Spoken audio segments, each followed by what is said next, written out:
Pertanyaannya, apakah kalau mengadakan tahlilan termasuk bentuk durhaka kepada kedua orang tua?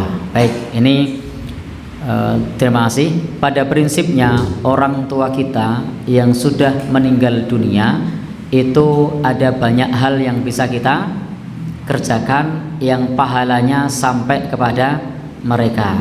Pertama, yang bisa sampai kepada mereka adalah ketika kita mendoakan. Maka silahkan doakan orang tua kita. Kemudian yang kedua, itu yang sampai kepada mereka adalah menyolatkan. Maka silahkan disolatkan. Tentu ini meninggalnya belum lama, disolatkan.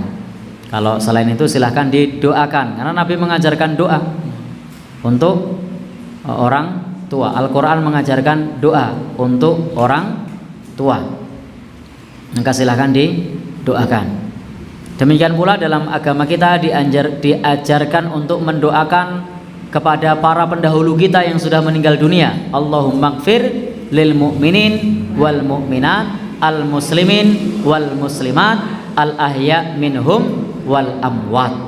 Ini adalah doa setiap hari Jumat. Maka kalau kita datang sholat Jumat setiap hari Jumat, sesungguhnya kita sudah mendoakan para leluhur kita. Ya Allah, ampunilah orang yang beriman laki-laki maupun perempuan, orang yang Islam laki-laki maupun perempuan, yang masih hidup maupun yang sudah meninggal. Ini adalah dalil bahwa doa untuk orang yang sudah meninggal itu akan sampai kepada mereka, dan itu rutin dilakukan oleh kaum muslimin secara turun temurun. Kemudian yang lain yang bisa kita kerjakan adalah sedekah. Untuk sedekah ini silahkan bisa sedekah untuk kedua orang tua kita yang sudah meninggal. Sedekahnya bisa ke fakir miskin, yatim piatu, lembaga sosial, atau yang lainnya, bisa ke masjid dan seterusnya. Suatu saat ada sahabat yang bertanya, inna ummi iftulitat, ibuku mati mendadak, walam tusi, dan belum berwasiat, afatas sodaktu anha, apakah jika aku sedekah atas namanya falaha ajrun, bagi ibuku ada pahalanya? Maka jawab Nabi, iya. Tetapi kemudian Bapak Ibu, kalau kita di dalam cara menghormati orang tua yang sudah meninggal dunia kemudian tidak sesuai dengan caranya, apakah dihukumi durhaka? Jawabannya tidak. Kenapa? Karena tidak tahu. Karena tidak tahu, maka hendaknya kita berikan udzur kepada saudara kita yang tidak tahu bahwa di dalam beribadah untuk memohonkan ampun kedua orang tua itu caranya bebas, tidak perlu ditentukan waktunya, tidak perlu ditentukan urutan dan tata caranya, tidak perlu ditentukan wujud uborampenya. Artinya bisa kapan saja oleh siapa saja. Adapun penentuan semacam itu tidak ada contoh dari para sahabat, dari para salafus soleh.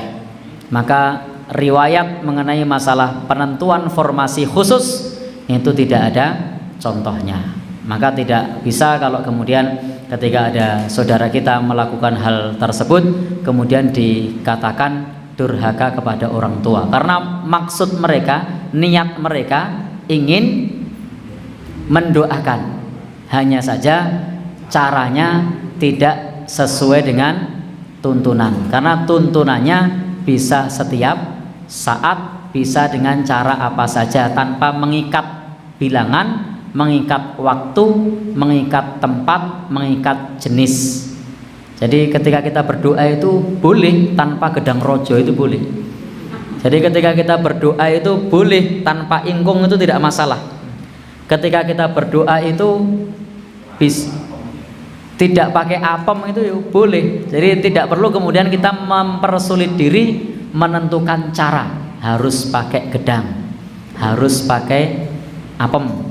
Menentukan cara lagi, hari ke-7, hari ke-40, hari ke-100. Silahkan saat Anda lapang bisa bersodakoh.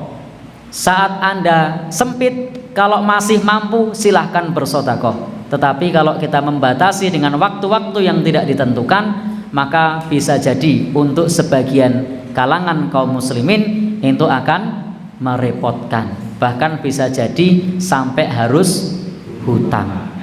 Naudzubillah, mudah-mudahan tidak terjadi. Baik, demikian pula ketika kita harus menentukan bilangan-bilangan yang semacam tadi, bilangan-bilangan itu tidak ada dalilnya. Maka dalam masalah ibadah, selama tidak ada ketentuannya, maka kita tidak usah mengikat dengan ketentuan-ketentuan. Artinya bisa dilakukan bebas. Silahkan mendoakan orang tua kapan saja, bisa siang, bisa malam, bisa pagi, bisa sore. Nah, ya, monggo. Bahkan kita sudah dituntunkan setiap hari Jumat di sholat Jumat pun mendoakan seluruh kaum muslimin. Demikian pula Bapak Ibu, kita juga dianjurkan untuk di dalam agama kita sodakoh. Silahkan di sodakoh kita diniatkan untuk orang tua. Formatnya tidak harus khusus, bisa ngecor jalan, bisa bangun masjid, bisa ke yatim piatu. Karena sedekah itu diberikan prinsipnya dari orang yang mampu kepada yang tidak mampu. Jangan sampai Bapak Ibu justru orang yang tidak mampu malah bersedekah kepada yang mampu. Ini kualik. Jadi yang sodakoh ini orang biasa, hidupnya susah, yang dikasih sedekah guru yang dapat sertifikasi. Yang dikasih sedekah Pak dosen yang gajinya banyak, yang dikasih sedekah jenderal.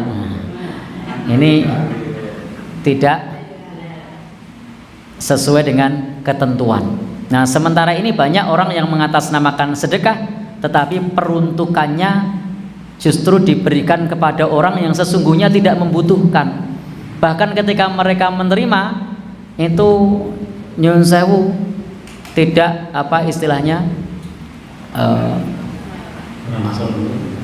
tidak matur nuwun. Nah, artinya mereka sebenarnya tidak membutuhkan, berikan kepada yang membutuhkan, berikan kepada yang membutuhkan.